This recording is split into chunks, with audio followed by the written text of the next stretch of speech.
এই পাওয়ার ব্যাংকস গুলো বাজেটের মধ্যে এমন কিছু ফিচার্স অফার করছে যা ম্যাক্সিমাম পাওয়ার ব্যাংকস এর মধ্যেই মিসিং। এর মধ্যে একটা হচ্ছে 10,000 milliamp power capacity, design language maintain করছে উভয় পাওয়ার ব্যাংক। টপ সাইডে থাকছে পোর্টস, এখানে উভয় ক্ষেত্রেই পাচ্ছেন দুইটা টাইপ এ পোর্ট, একটা টাইপ সি পোর্ট এবং একটা মাইক্রো ইউএসবি পোর্ট। ফ্রন্ট সাইডে থাকছে ছোট্ট একটা LED display to show the battery status.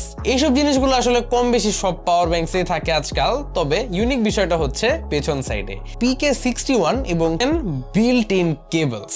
আমরা সবাই জানি পাওয়ার ব্যাংকস এর জন্য আলাদা করে কেবল ক্যারি করাটা কতটা হ্যাসেল, অনেক সময় তো মাথায়ও থাকে না। সো এই ধরনের বিল্ট ইন কেবলস গুলো আসলে লাইফ সেভিং একটা জিনিস, আমাদের ডে টু ডে লাইফের একটা হ্যাসেল আসলে এটা কমাই দিচ্ছে।